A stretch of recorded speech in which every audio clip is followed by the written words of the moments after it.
At the time of recording this, yesterday was the inauguration day for President Trump. And let me first state that this marks a major milestone for American history, and for the overall conservative movement, along with Trump debuting with what rumours to be about 200 executive orders. So we'll see what comes of that, but for us in the UK, there is still work to do. There still are a great number of abortion clinics within the UK, and while there weren't any clear numbers generated for 2024, we don't have those numbers yet, the latest numbers we do have come from 2022, so that's 2 years out, with the numbers being over 250,000 abortions in the UK in 2022, which was reported as a 17% increase from the year previously. So assuming that that number rose proportionally between 2023 and 2024, we may be seeing 300,000 abortions within the UK last year. 300,000 children dead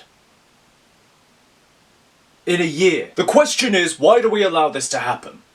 Sure, there are reasons that are abounded for why such procedures need to happen. Reasons ranging from financial to biological, but it seems as though it's becoming the first option. Not the final option, the first option. Let's take a further look at this using the case study of a debate question which was given during a Michael Knowles debate. Now, bearing in mind this is America, not the UK, but it still gives us some more understanding of the reasoning behind abortion.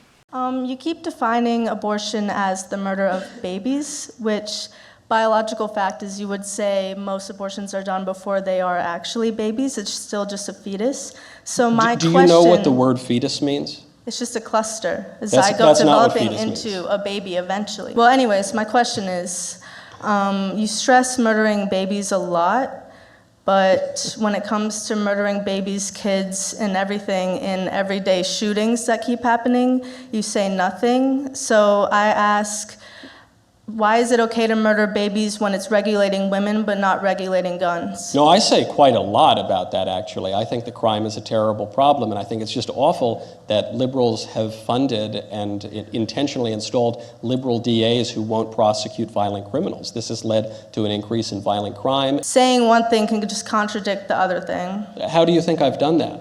By saying you're murdering babies, blah, blah, blah, just over and over again, but just not mentioning any of the babies being murdered every single day in shootings that haven't even made it to major news outlets because they're so common. Now, by the look of this, the young lady in question is about 16, 17, a child, really, more than anything. So there is something to say about that, we'll get to that.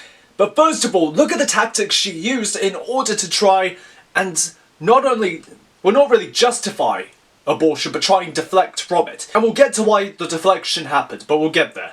We'll get there so far. But this main tactic of deflection, of whataboutism, it's a favourite tactic used by people who want to distract from the issue at hand, who, rather than want to really dive into the question that has been presented, instead choose to try and deflect and talk about, well, what about this? What about this? Okay, perhaps these issues, such as here, this issue of gun control and school shootings, that is an important issue. That is an important topic to discuss, and is something that should be discussed, certainly. But we'll get there. That's a separate topic. We need to talk about this first. Because child deaths coming from abortion or child deaths coming from school shootings are both key issues. But using one to try and distract from another, it's kind of a blatant tactic to try and distract, and in this case it kind of worked. But it arises the question, why did this young lady feel the need to question Knowles in this way? Why did they feel the need to act this way? Was this really her words? Or were these the words of another? It is a great crime to lead a child astray, to shut their eyes to the truth, and to turn them away from the light. Worse still is allowing a child to suffer for the sins of the mother. Something that's become quite sickening about abortion, and already it is a very sickening topic, is how it has become the first option. As soon as a pregnancy comes about, one of the first options is just get an abortion. Where does that come from? Where does this mindset come from? That if a child is an inconvenience, just kill it. Is this really the most ideal option? To let the child suffer? Just because of mild inconvenience? Just because it is easier? Because it is more convenient to have a dead child on your conscience than it is to raise that child? To know the love of a child in your womb? It's more convenient to kill than it is to build, to love. Because it is always easier to destroy than it is to build. Feeling the need for abortion is an ill. But it is not an ill of the body. It is not something that can be cured through medicine or through legislation.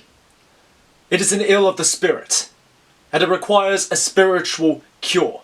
For let me ask you, what kind of a society would not only allow for the death of children, would not only promote a method to kill unborn babies, but to celebrate it, to accept it? What kind of a society would allow for that? I think we both know the answer to that. This is a societal ill, to allow this to occur. But how can we cleanse this society of this ill? How do we cleanse of such evil?